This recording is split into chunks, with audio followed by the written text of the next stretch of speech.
Tamil Nadu engineering counselling round 1 முடிஞ்சிருச்சு. அதற்கான அலாட்மெண்ட்ஸும் இப்போ ரிலீஸ் பண்ணியிருக்காங்க. ரவுண்ட் 2 ஸ்டூடெண்ட்ஸ் வந்து அவளோட வெயிட் பண்ணிகிட்டு இருக்கீங்க. எவ்வளோ ஸ்டூடெண்ட்ஸ் ரவுண்ட் 1ல் அலாட்மெண்ட் வாங்கியிருக்காங்கன்னு தெரிஞ்சுக்கிறதுக்காக 2 விதமான அலாட்மெண்ட்ஸ் வந்து இப்போது ரிலீஸ் ஆகிருக்கு. ஒன்று வந்து ப்ரொவிஷனல் அலாட்மெண்ட், ரெண்டாவது வந்து டென்டேட்டிவ் அலாட்மெண்ட். நியூஸ் பேப்பரில் வந்திருக்கக்கூடிய தகவல்களின் அடிப்படையில் நம்ம பார்த்தோம் அப்படின்னா, இந்த ப்ரொவிஷனல் அலாட்மெண்ட், அதாவது இந்த கல்லூரியில் உங்களுக்கு இந்த சீட் அலாட் ஆகிருக்கு, நீங்கள் போய் ஜாயின் பண்ணிக்கிங்க, ஜாயின் பண்ணால் இந்த சீட் வந்து உங்களுக்கானது, இல்லைன்னா இல்லை அப்படிங்கிற இந்த ப்ரொவிஷனல் அலாட்மெண்ட் வந்து எவ்வளோ பேர்த்துக்கு வந்திருக்கு அப்படின்னா, ஜென்ரல் கேட்டகரியில் 16,558 பேர்த்துக்கும், 7.5ல் 1,565 பேர்த்துக்கும், மொத்தம் 18,123 பேர்த்துக்கு இந்த அலாட்மெண்ட் வந்திருக்கு.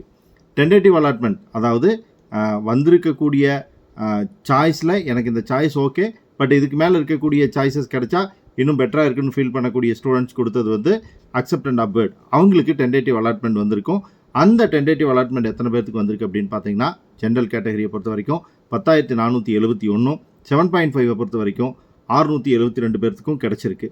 மொத்தமாக பார்த்தீங்கன்னா 11,143 பேர் டென்டேட்டிவ் அலாட்மெண்ட் வாங்கியிருக்காங்க. இந்த ப்ரொவிஷனல் அலாட்மெண்ட் வாங்கினவங்க சரி, டென்டேட்டிவ் அலாட்மெண்ட் வாங்கினவங்களும் சரி, இதை கன்ஃபார்ம் பண்ணுறதுக்கான லாஸ்ட் டேட் வந்து வரக்கூடிய புதன்கிழமை. அதற்குள்ளே அவங்க வந்து கன்ஃபார்ம் பண்ணணும். ப்ரொவிஷனல் அலாட்மெண்ட் வாங்கினவங்க அவங்க எந்த கல்லூரியில் செலக்ட் ஆகியிருக்காங்களோ அங்கே போய் ஃபுல் ப்ரொசீஜரை கம்ப்ளீட் பண்ணி ஜாயின் பண்ணிடணும்.